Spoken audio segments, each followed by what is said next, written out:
everyone, and welcome to the video. Have you ever lied about your age?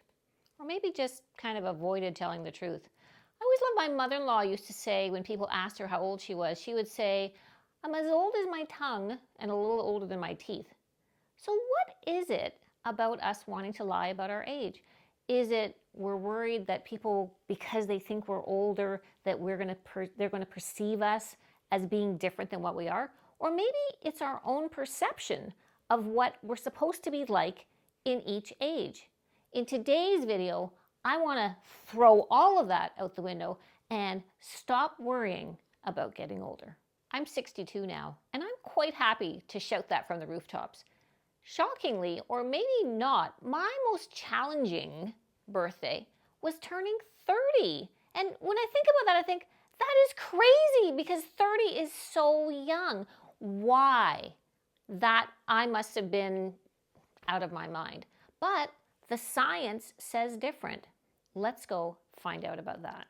If you're a shopper like me, you've heard of a FOGO, buy one, get one. Or if you're a Drake fan, what about YOLO, you only live once? But what about FOGO, the fear of getting older?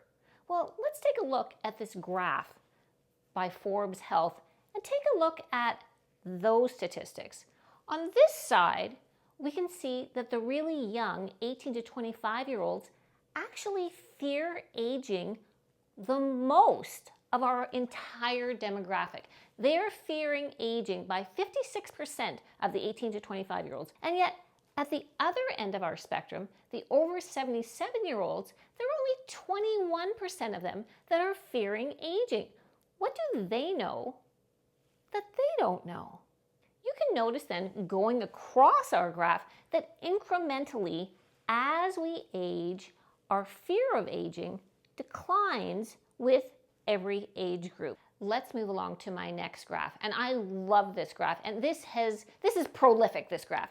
And it's basically called the happiness curve, which I really like. Some people just call it the U curve, which is really not as great. But nonetheless, this happiness curve measures our satisfaction, our happiness in life based on our age.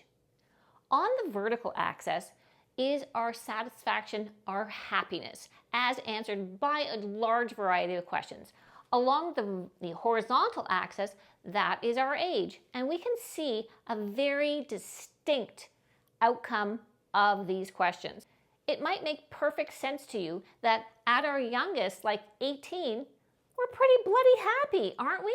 But it may shock us to see that we actually start declining. And this is what I'm talking about. So why was I feeling when I hit 29 to 30, why did I find that so challenging? And many people are finding that very challenging.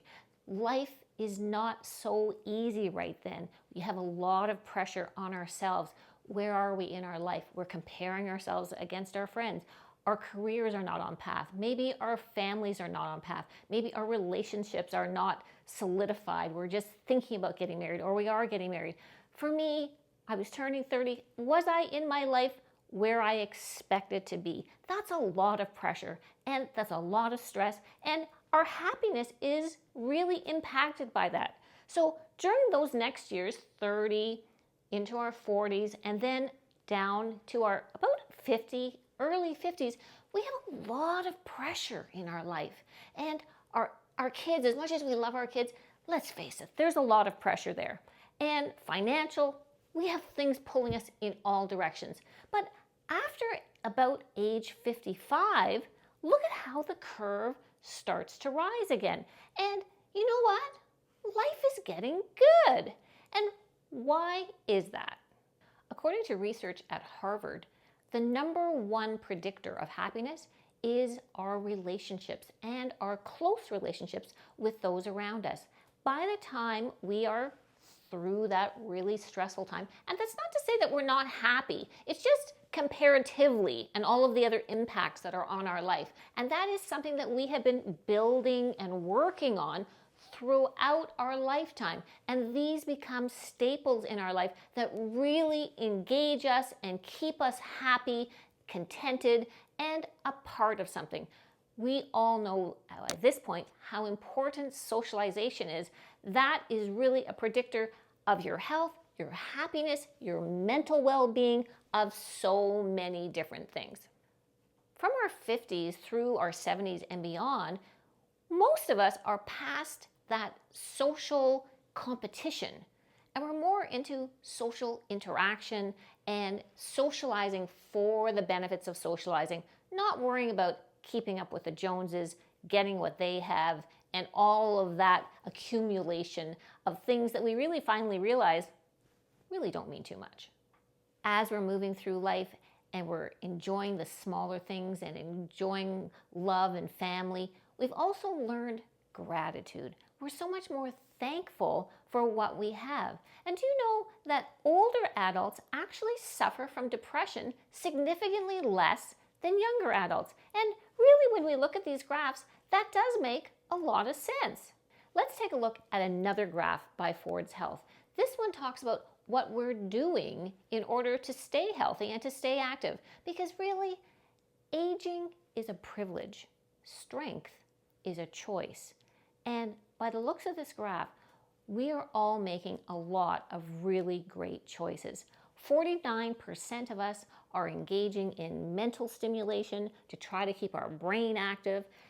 Then we have healthy eating, we're looking for exercise, we're looking at a variety of different things all down the different scale. And it's only 8% of us, 8, are doing absolutely nothing to worry about keeping ourselves fit and healthy in a huge variety of different ways. And that is speaking to our happiness and our longevity as we age. Because aging, we don't want to just get old, we want to be healthy when we get there.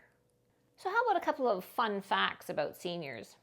First of all, we sweat less. Yep, our sweat glands diminish and we actually sweat less. That's not too bad. Our teeth become less sensitive as we age, another positive. And we get less flus and colds as we age because we've been exposed to so many different viruses along the way.